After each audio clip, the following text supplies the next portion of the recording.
Well, today on Local Flavors and live in the studios at WBFJ, I'm proud to have with me for the first time Josh Lanier. Josh, welcome to WBFJ. Glad to have you here.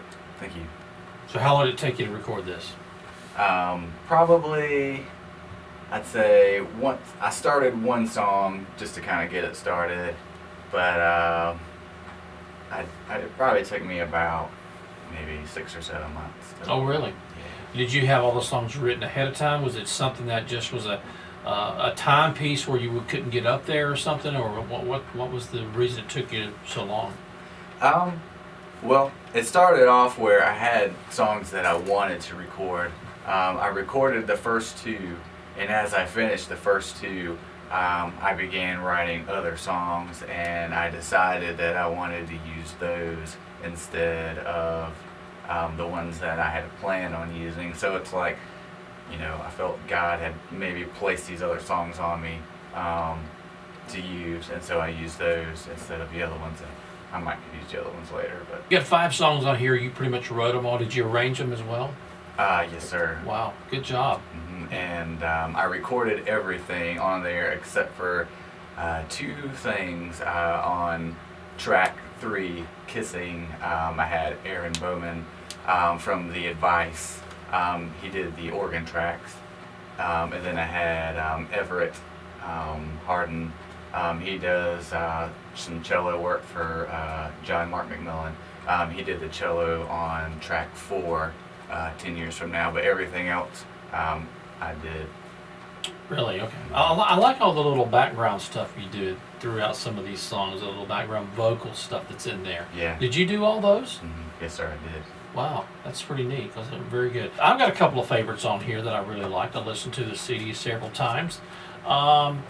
Tell me on here, Josh, which one, or 1 or 2 even, that is your favorite song? I know they're all yours. Yeah. You wrote them all. You love them all.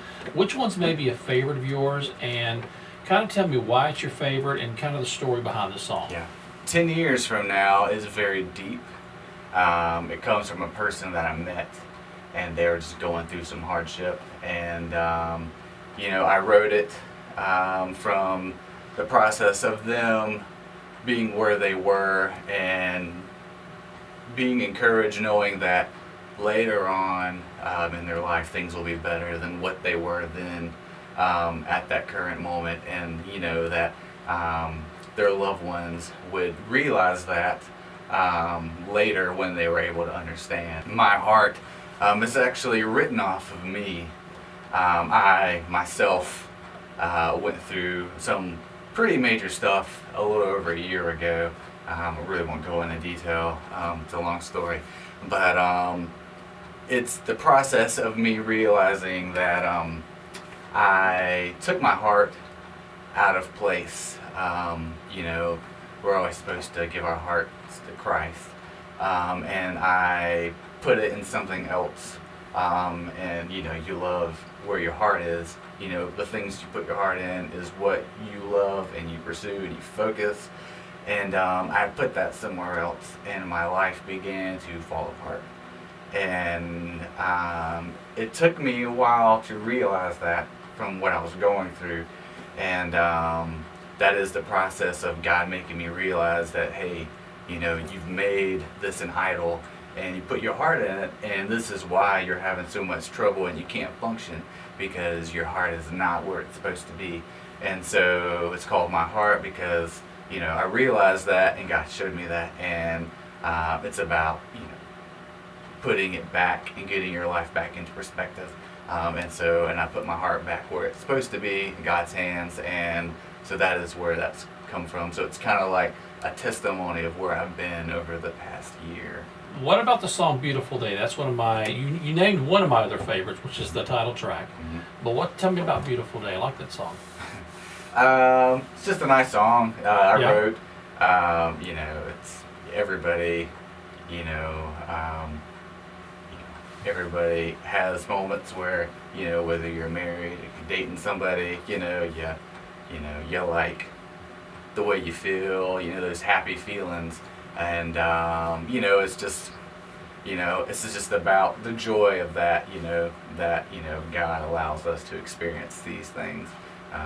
So it's about, just being in a happy relationship. Tell me about the other two, about pressure and kissing. Now, is kissing actually an acronym for something? No, it's Okay. it's just kissing. Okay. You know, I just kind of, you know, you always hear them saying like, K-I-S-S-I-N-G. Right. And so my sister actually, she got engaged. Well, that was actually the first song that I recorded off the EP. But she had just got engaged, and she was happy. She was telling me all this stuff, and I was really happy for her, and I was like, that is a great feeling when you know that and things are going good. So, I wrote that about, just feeling, in that moment when, like the first time, when you realize that you wanted to marry your wife, it's just kind of like the Beautiful Day song, just something else, just to connect with people, when they're kind of going through that happy time. And then Pressure is actually about, just an encouragement song. It's easy to get, distracted by your work or just things, bills, things that get you down. And it's about, no matter what life throws at you, of course God's gonna be there. But we'll be okay. We'll make it. And it's just about, like kind of like an anthem song to like, I'm not gonna let life get me down. Kind of sounds like too. You write it out of experiences of life and Yes. lifestyles and stuff like that you run into. Yeah, I really try to write from, that feeling in your heart, that I just like no matter what I write, I want to connect with people. Man, I really appreciate you being in here and Yeah, thank you. finally getting to meet you and listen to your music. Good stuff. So, and when you get something else down the road, and I know you do because songwriters all the time writing songs. Yeah. Probably already have another EP in your head.